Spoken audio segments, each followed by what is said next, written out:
শহর জুড়ে চলছে হকার উচ্ছেদ, মুখ্যমন্ত্রীর নির্দেশে চলছে এই হকার উচ্ছেদ।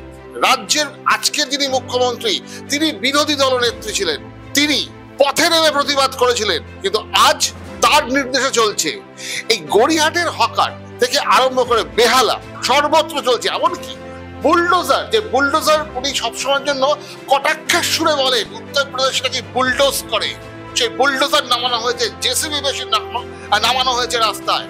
বিভিন্ন সময় হকারদের পাশে থেকে বহু কাজ আমরা সামাজিক আন্দোলন যেহেতু করি, আমরা বিভিন্ন সময় তাদের পাশে থাকার বিভিন্নভাবে চেষ্টা করেছি।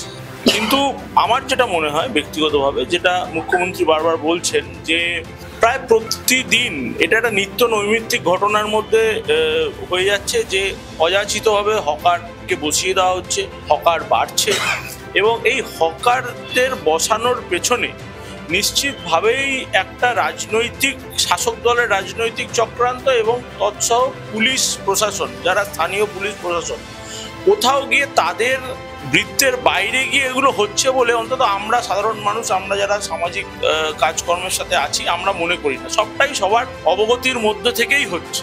আবার অন্য একটা দিকও আছে যে হকার উচ্ছেদটা হচ্ছে, আমার মনে হয় বা সাধারণ মানুষের এটা মনে হয় যে যাদেরকে আপনারা উৎখাত করছে বা সরকার উৎখাত করছে তাদেরকে অন্তত 3 দিন বা 7 দিনের একটা নোটিশ দেওয়ার দরকার আছে।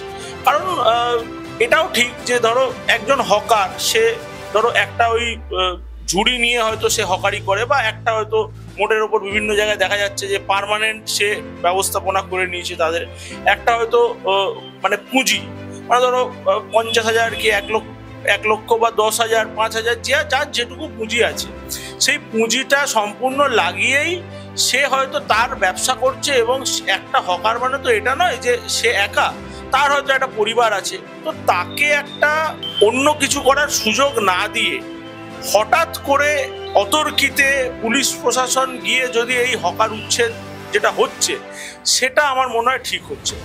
এতদিন একটা প্রসেস, 1996 সালে যখন অপারেশন সানশাইন হয় রাজ্যের মন্ত্রী সুভাষ চক্রবর্তীর নেতৃত্বে, তখন বিরোধী নেত্রী হিসাবে মমতা বন্দ্যোপাধ্যায় কিন্তু রাস্তায় ছিলেন। কিন্তু প্রশ্নটা এটা যে যখন সরকারে থাকে প্রশ্ন করাটা খুব সহজ বলে আমরা মনে করি। আমি বলতেই পারি যে আপনি এটা কেন করছেন, কিন্তু সেটা যখন আমি আমার পক্ষ থেকে ইমপ্লিমেন্ট করতে চাইবো তখন সেটা কিন্তু খুব কঠিন। তো সেই বাস্তব পরিস্থিতির আজকে আয়নার সামনে মমতা ব্যানার্জিকে দাঁড়াতে হচ্ছে। কিন্তু তা বলে এটাও নয় যে এই হকার সমস্যাটা কোনো সমস্যা নয়। আজকে তোমাকে বুঝতে হবে যে গড়িয়াহাট থেকে রাসবিহারী বহু পথচারী প্রায় নিত্য নৈমিত্তিক একটা ঘটনা হয়ে দাঁড়িয়েছে অ্যাক্সিডেন্ট এই কারণেই হচ্ছে কারণ ফুটপাথ থেকে মানুষ যেতে পারে না। এবং তুমি দেখবে যে এই প্রত্যেকটা হকার বসানোর পেছনে স্থানীয় শাসক দলের নেতারা যুক্ত আছে, এবং এটাকেই মমতা বন্দ্যোপাধ্যায় অ্যাড্রেস করেছে বলে আমার মনে হয়।